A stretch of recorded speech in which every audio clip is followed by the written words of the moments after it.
Hi hello ನಮಸ್ಕಾರ mister Don ಕಥಾಭಾಗಕ್ಕೆ ನಿಮ್ಮೆಲ್ಲರಿಗೂ ಸ್ವಾಗತ. ನೀವಿನ್ನೂ ನಮ್ಮ ಚಾನಲ್ಗೆ ಸಬ್ಸ್ಕ್ರೈಬ್ ಆಗಿಲ್ಲ ಅಂದರೆ ಸಬ್ಸ್ಕ್ರೈಬ್ ಆಗಿ 3000 ಸಬ್ಸ್ಕ್ರೈಬ್ ಆಗೋಕ್ಕೆ ದಯವಿಟ್ಟು ನೀವು ಕೈ ಜೋಡಿಸಿ. ನಂದಿನಿಯನ್ನು ನೋಡಿದಂತಹ ಮದನ್ ತನ್ನ ಒಪ್ಪಂದದ ಬಗ್ಗೆ ಅವಳಿಗೆ ಮನವರಿಕೆ ಮಾಡಲೇಬೇಕಂತ ಅವತ್ತು ಅವಳ ಹಿಂದೆ ಹೋದ. ನಂದಿನಿ ಅಷ್ಟರಲ್ಲೇ ಅಡುಗೆ ವಿಭಾಗದಿಂದ ಒಂದು ಆರ್ಡರ್ ಮಾಡಿದ್ದ ಆಹಾರ ತರಕ್ಕೆ ಅಂತ ಹೇಳಿಬಿಟ್ಟು ಅಡುಗೆ ಮನೆಗೆ ಹೋದ್ಲು. ಅದೇ ಸಮಯದಲ್ಲಿ ಮದನ್ಗೆ ಹೋಟೆಲ್ ಮಾಲೀಕರಿಂದ ಕರೆ ಕೂಡ ಬಂದ್ಬಿಡ್ತು. ಆತ ತುರ್ತಾಗಿ ನನ್ನ ಮನೆಗೆ ಬಾ ಅಂದ. ಮದನ್ಗೆ ಫುಲ್ ಗಾಬರಿ ಆಯಿತು. ಸರ್, ನೀವು ಯಾವಾಗ ಭಾರತಕ್ಕೆ ಬಂದ್ರಿ ಅಂತ ಕೇಳ್ದ. ನಾನು ಈಗಷ್ಟೇ ಇಲ್ಲಿಗೆ ಬಂದೆ, ಮನೆಗೆ ಬರುವಾಗ ಹೋಟೆಲ್ ಖಾತೆಯ ಫೈಲ್ಗಳನ್ನು ಸಹ ತೆಗೆದುಕೊಂಡು ಬಾ ಅಂತ ಹೇಳಿಬಿಟ್ಟು ಫೋನ್ ಕಟ್ ಮಾಡಿದರು. ಮದನ್ ಕೋಪದಿಂದ, ಓಹೋ, ಈ ಮಾಲೀಕರು ನನ್ನನ್ನು ಒಂದೇ ಸಮನೆ ತಲೆ ತಿಂತಾ ಇದ್ದಾರೆ, ಇಲ್ಲಿ ಇರೋಕ್ಕೆ ಬಿಡೋದೇ ಇಲ್ಲ, ಅಂದರೆ ನಂದಿನಿ ಇಲ್ಲಿ ಇರ್ತಾಳಲ್ವಾ ಎಂದು ಯೋಚಿಸ್ದ. ಆಮೇಲೆ ನೋಡ್ಕೊಂಡ್ರಾಯ್ತು ಅಂತ ಹೇಳಿ ಕೆಳಗೆ ಇಳಿದು ಕಾರ್ನಲ್ಲಿ ತನ್ನ ಮಾಲೀಕನ ಮನೆಗೆ ಹೋಗ್ತಾನೆ. ಅಷ್ಟೊತ್ತಿಗಾಗಲೇ 8 ಗಂಟೆ ಆಗಿಬಿಟ್ಟಿದೆ. ಅವನ ಡ್ಯೂಟಿ ಸಮಯ ಮುಗಿಯೋದ್ರಿಂದ ಸಮವಸ್ತ್ರದ ಶರ್ಟ್ ತೆಗೆದು ತನ್ನ ಬ್ಯಾಗನ್ನು ತೆಗೆದುಕೊಂಡು ಗೋಪಿಯ ಬಳಿ ಹೋಗೋಣ ಅಂತ ಹೇಳ್ತಾನೆ.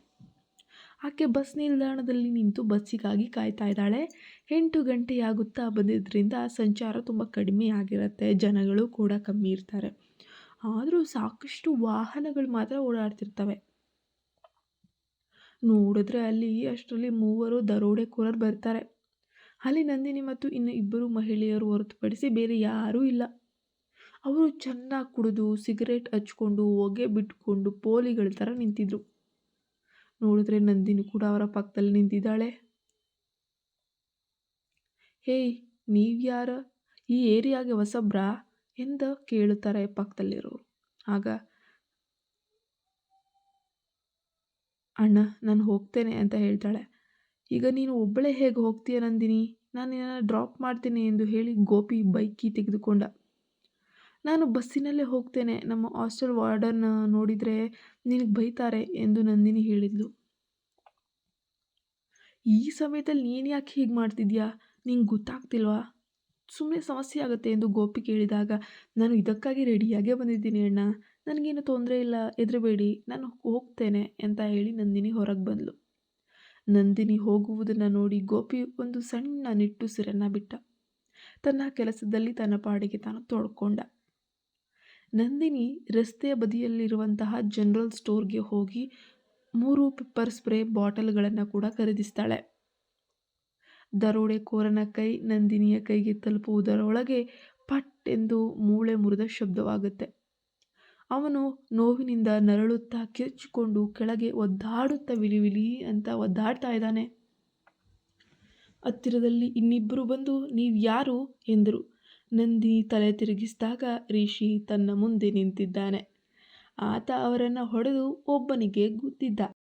ರಿಷಿ ಕೊಟ್ಟ ಹೊಡೆತಗಳಿಗೆ ದರೋಡೆಕೋರರು ಅಯ್ಯೋ ಅಂತ ಹೇಳುತ್ತಾ ಕೆಳಗೆ ಬಿದ್ದಿದ್ದಾರೆ. ರಿಷಿ ತನ್ನ ಶೂರಿಂದ ಕೆಳಗೆ ಬಿದ್ದವರ ಕತ್ತಿನ ಮೇಲೆ ಕಾಲಿಟ್ಟಿದ್ದಾನೆ. ಈ ಏರಿಯಾದಲ್ಲಿ ನೀವು ಮತ್ತೊಮ್ಮೆ ಕಂಡ್ರೆ ನಿಮ್ಮನ್ನು ಕತ್ತರಿಸಿ ಹೂತು ಹಾಕ್ತೇನೆ ಅಂತ ಗಂಭೀರ ಎಚ್ಚರಿಕೆಯನ್ನು ಕೊಟ್ಟಿದ್ದಾನೆ. ಅದೇ ಸಮಯದಲ್ಲಿ ನಂದಿನಿ ರಿಷಿಯನ್ನು ನೋಡಿ ಆಘಾತಕ್ಕೊಳಗಾಗ್ತಾನೆ. ಆ ಕ್ಷಣದಲ್ಲಿ ಆ ದರೋಡೆಕೋರರು ಆತನನ್ನು ನೋಡಿ ಕೋಪದಿಂದ ತಿರ್ಕೊಂಡು ನೋಡ್ಕೊಂಡು ಹೋಗ್ತಾ ಇದ್ದಾರೆ. ಅವರಿಗೆ ಇನ್ನೂ 4 ಬಾರಿ ಹೊಡೆದರೂ ಸಾಲ್ತಿರಲಿಲ್ಲ. ಕೊನೆಗೆ ಅವರು ಹೋಗ್ತಾರೆ. ನೋಡಿದ್ಯಾ ಎಂದು ಋಷಿ ಹತ್ತಿರ ಬಂದು ಮಾತಾಡಿದಾಗ ಆತನ ಬಾಯಿಯಿಂದ ಬರುತ್ತಿದ್ದಂತಹ ಕುಡಿತದ ವಾಸನೆಗೆ ನಂದಿನಿಗೆ ತಲೆ ತಿರುಗಿದಂತಾಗ್ಬಿಡ್ತು. ಬೆಳಗ್ಗೆ ಹಾಸ್ಟೆಲ್ನಲ್ಲಿ ತಿಂದ 2 ಇಡ್ಲಿಗಳನ್ನು ಹೊರತುಪಡಿಸಿ ಆಕೆ ಊಟ ಮಾಡಿಲ್ಲ. ಅಲ್ಲಿಂದ ನಡೆದುಕೊಂಡು ಹೋಗಿ ಹೋಟೆಲ್ನಲ್ಲಿ ಕೆಲಸ ಮಾಡ್ತಾ ಇದ್ದಾಳೆ. ಆಯಾಸದಿಂದ ಆಕೆಯ ಕಣ್ಣುಗಳು ಮುಚ್ಚಿಕೊಳ್ತಾ ಇದ್ದಾವೆ. ಈಗ ಆ ಕುಡಿತದ ವಾಸನೆಯಿಂದ ನಂದಿನಿಗೆ ತಲೆ ಕೂಡ ತಿರುಗ್ತಾ ಇದೆ. ಹೇ, ನಾನು ಏನಾದರೂ ಕೇಳಿದರೆ ನೀನು ಮಾತಾಡ್ತಿಲ್ಲ, ಯಾರೋ ನಿನ್ನ ಹತ್ರ ಬಂದು ಎಷ್ಟು ಕೆಟ್ಟವನು ಅಂತ ಹೇಳಿರ್ತಾರೆ ಎಂದು ರಿಷಿ ಮಾತು ಮುಂದುವರಿಸ್ದ. ನಂದಿನಿ ಪಕ್ಕದ ಕಂಬವನ್ನು ಗಟ್ಟಿಯಾಗಿ ಹಿಡಿದುಕೊಂಡು ತಲೆ ಆಡಿಸಿದ್ಲು.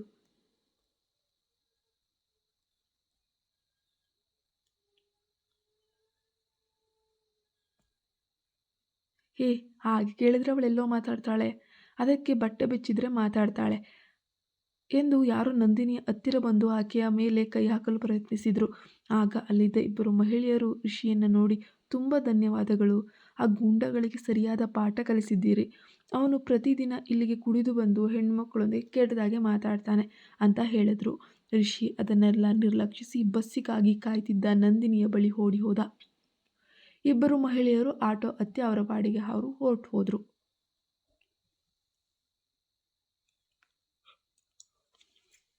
ನಂದಿನಿ ಅಂಗಡಿಯ ಬಳಿ ಇರುವಾಗ ರಿಷಿ ಆಫೀಸಿನಿಂದ ಬರ್ತಾ ಇದ್ದ.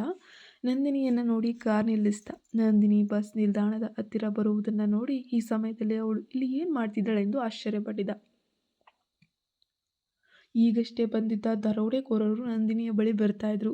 ರಿಷಿ ತನ್ನ ಮುಷ್ಟಿಯನ್ನು ಬಿಗಿ ಹಿಡಿದುಕೊಂಡು ಕೋಪದಿಂದ ನಂದಿನಿಯತ್ತ ನೋಡಿದ್ದ. ನೀನು ನಮ್ಮ ಕಾಲೇಜಿನಲ್ಲಿ ಓದ್ತಿರುವ ವಿದ್ಯಾರ್ಥಿನಿ. ನೀನೇನಾದರೂ ತಪ್ಪು ಮಾಡಿದರೆ ನಿನ್ನ ಹೆಸರು ಹೇಳೋದಿಲ್ಲ.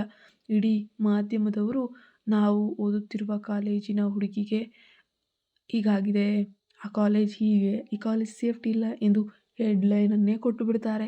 ಏನು ಹೇಳ್ತೀಯ?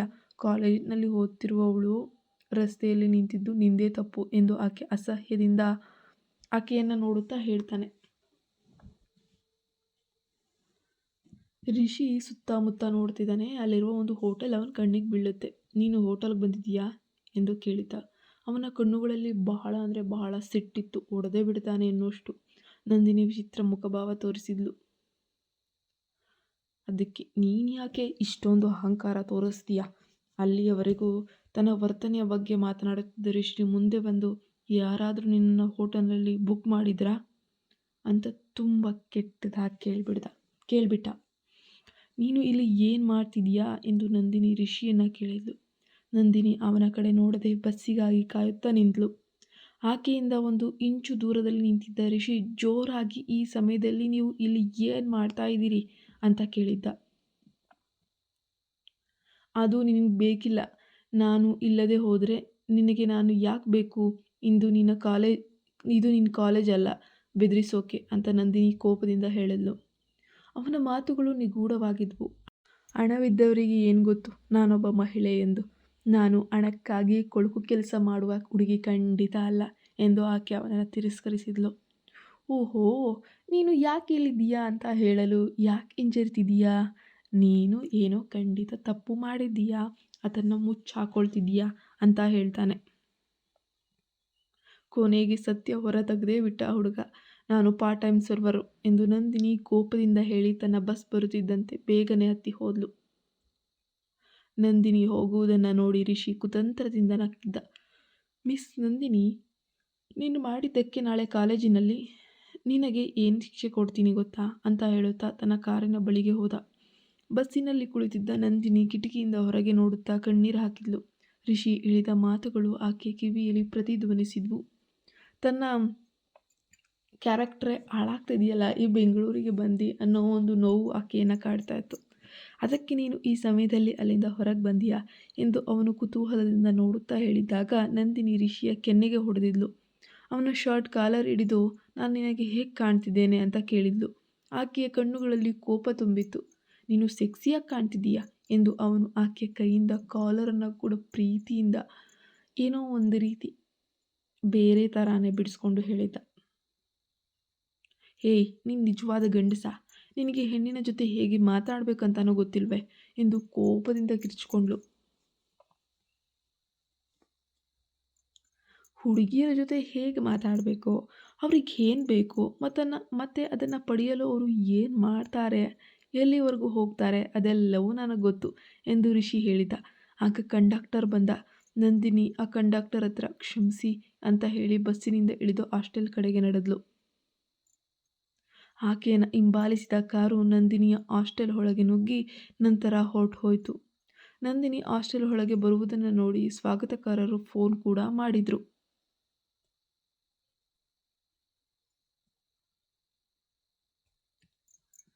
ಯಾರೋ ನಿನಗೆ ಕರೆ ಮಾಡಿದ್ದಾರೆ ಎಂದು ಫೋನ್ ಬರ್ತಾ ಇದೆ ಅಂತ ಕೇಳಿಸ್ತು. ಲ್ಯಾಂಡ್ಲೈನು. ಹಲೋ ನಂದಿನಿ, ನಾನು ನವೀನು. ಕೋಪ ಬಂದಾಗ ಯಾರಾದರೂ ಹೀಗೆ ಮಾತಾಡ್ತಾರಾ ಅಂತ ನಂದಿನಿಗೆ ಅನ್ನಿಸ್ತು. ಒಬ್ಬ ಹುಡುಗಿ ಜೊತೆ ಇಷ್ಟೊಂದು ಕಠೋರವಾಗಿ ಹೇಗೆ ಮಾತಾಡೋಕ್ಕೆ ಸಾಧ್ಯ ಅಂತ ಅವಳು ಯೋಚಿಸಿದ್ಲು. ಮನೆಯಲ್ಲಿರುವ ಎಲ್ಲ ಸಮಸ್ಯೆಗಳ ಬಗ್ಗೆ ಯೋಚಿಸುವುದನ್ನು ನಿಲ್ಲಿಸೋಣ.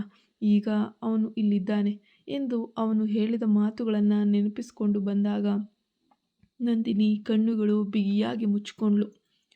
ಅವಳ ಕಣ್ಣಲ್ಲಿ ಧಾರಾಕಾರವಾಗಿ ನೀರರಿತಾ ಇತ್ತು. ತಂಪಾದ ಗಾಳಿ ಬೀಸಿದ ತಕ್ಷಣ ಆಕೆಯ ದಣಿದ ದೇಹವು ತಕ್ಷಣ ನಿದ್ರೆಗೆ ಜಾರಿತು.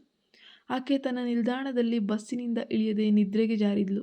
ಬಸ್ಸಿನಲ್ಲಿದ್ದ ಮಹಿಳಾ ಕಂಡಕ್ಟರ್ ಜೋರಾಗಿ ಕೂಗಿದಾಗ ನಂದಿನಿ ಗಾಬರಿಯಿಂದ ಎಚ್ಚರಗೊಂಡ್ಳು.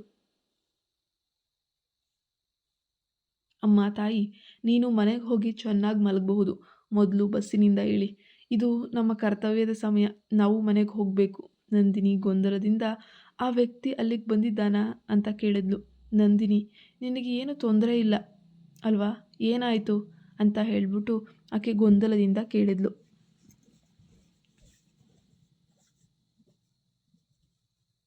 ನವೀನ್, ನೀನು ಅವನಿಗೆ ಫೋನ್ ಮಾಡಿ ಮಾತಾಡಲಿಲ್ಲ, ಅವನಿಗೆ ಹೇಳದೆ ಹೊರಟು ಹೋದೆ ಎಂದು ಮನೆಯಲ್ಲಿ ದೊಡ್ಡ ಗಲಾಟೆ ಆಗಿದೆ ಅಂತಾನೂ ಹೇಳಿದ್ದ.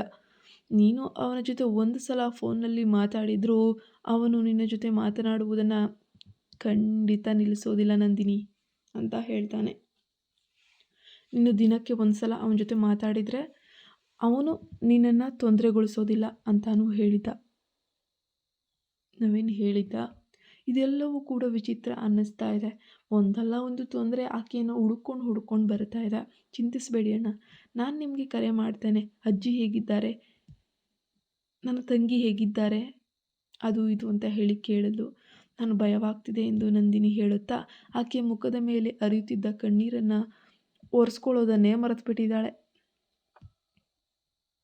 ನಿನ್ನ ಇಬ್ಬರೂ ತಂಗಿಯರು ತುಂಬ ಚೆನ್ನಾಗಿದ್ದಾರೆ. ನಾನು ಅವರನ್ನು ಪ್ರತಿದಿನ ನೋಡ್ತೀನಿ, ವಿಚಾರಿಸ್ತೀನಿ ಮತ್ತು ಅವರೊಂದಿಗೆ ಮಾತಾಡ್ತೀನಿ. ಖಂಡಿತ ಭಯಪಡಬೇಡ. ಅವರ ಪಾಡಿಗೆ ಅವರಿದ್ದಾರೆ. ಅವರು ಯಾವಾಗಲೂ ನನಗೆ ಧೈರ್ಯವಾಗಿರೋಕ್ಕೆ ಹೇಳ್ತಾರೆ. ಅಕ್ಕನ ಚೆನ್ನಾಗಿ ಓದ್ಕೊಳ್ಳೋಕೆ ಹೇಳಿ ಅಂತ ಹೇಳ್ತಾರೆ ಅಂದ ನವೀನ್. ನಂದಿನಿ ಸರಿ ಅಂತ ಹೇಳಿ ಫೋನ್ ಕಟ್ ಮಾಡಿ ಬೇಗನೆ ತನ್ನ ರೂಮಿಗೆ ಹೋಗಿ ಕಪಾಟ್ನಲ್ಲಿರುವ ಬ್ಯಾಗ್ನಿಂದ ತನ್ನ ಫೋನನ್ನು ಹೊರ ತೆಗಿತಾಳೆ. ಏನಾಯಿತು ಎಂದು ರೇಣು ನಂದಿನಿಯನ್ನು ಕೇಳ್ತಾ ಇದ್ದಾಳೆ. ನಂದಿನಿ ನಿಜವಾಗಿಯೂ ಆಕೆ ಜೊತೆ ಮಾತನಾಡುವಷ್ಟು ಸಂಯಮ ಉಳಿಸ್ಕೊಂಡಿರಲಿಲ್ಲ. ನಂದಿನಿ ಏನೂ ಉತ್ತರಿಸಕ್ಕೆ ಹೋಗಲ್ಲ. ರೇಣು ಸ್ವಿಚ್ ಆಫ್ ಮಾಡಿದ ಫೋನನ್ನು ಆನ್ ಮಾಡಿದ್ಲು. ರೇಣು, ನೀನು ಹೋಗಿ ಫ್ರೆಶ್ ಆಗಿ ಊಟ ಮಾಡು. ಸಮಯವಾದರೆ ವಾರ್ಡನ್ ನಿನಗೆ ಹಾಲ್ನಲ್ಲಿ ಊಟ ಇಡಲು ಅಥವಾ ಒಳಗೆ ಬರಲು ಬಿಡಲ್ಲ ಎಂದು ನಂದಿನಿ ಕೂಡ ಹೇಳಿದ್ಲು. ನಂದಿನಿ ಆಕೆಯ ಮಾತನ್ನು ಕೇಳಿಸ್ಕೊಳ್ಳಿಲ್ಲ. ಫೋನ್ ಆನ್ ಆಗಿದೆ ಮತ್ತು ಬ್ಯಾಟ್ರಿ ಕೂಡ ಚಾರ್ಜು ಒಂದೊಂದು ಸೆಕೆಂಡ್ಗೂ ಪ್ರತಿಶತ ಕಡಿಮೆ ತೋರಿಸ್ತಾ ಇದೆ. ಆಕೆ ಫೋನನ್ನು ಬೇಗನೆ ಚಾರ್ಜ್ ಹಾಕಿ ಫೋನ್ನಲ್ಲಿರುವ ಸಂಖ್ಯೆಗೆ ಪಟ್ ಅಂತ ಕರೆ ಮಾಡೋಕ್ಕೆ ಶುರು ಮಾಡ್ತಾಳೆ. ಮುಂದುವರಿಯುತ್ತೆ. ಮಿಸ್ಟರ್ಸ್ ಡಾನ್ ಕಥಾಭಾಗ ಮುಂದುವರಿಯುತ್ತದೆ. ನೀವಿನ್ನೂ ನಮ್ಮ ಚಾನಲ್ಗೆ ಲೈಕ್, ಶೇರ್, ಸಬ್ಸ್ಕ್ರೈಬ್ ಆಗಿಲ್ಲ ಅಂದರೆ ಪ್ಲೀಸ್ ಸಬ್ಸ್ಕ್ರೈಬ್ ಆಗಿ. ಪಕ್ಕದಲ್ಲೇ ಕಾಣೋ ಬೆಲ್ಲೈಕನ್ನ ಪ್ರೆಸ್ ಮಾಡೋದ್ರಿಂದ ನಾನು ಹಾಕುವ ವಿಡಿಯೋ ಯಾವುದೂ ಕೂಡ ಮಿಸ್ ಆಗದೆ ನೀವು ಪ್ರತಿಯೊಂದು ವಿಡಿಯೋನ ನೀವೇ ಮೊದಲು ವಾಚ್ ಮಾಡ್ಬೋದು.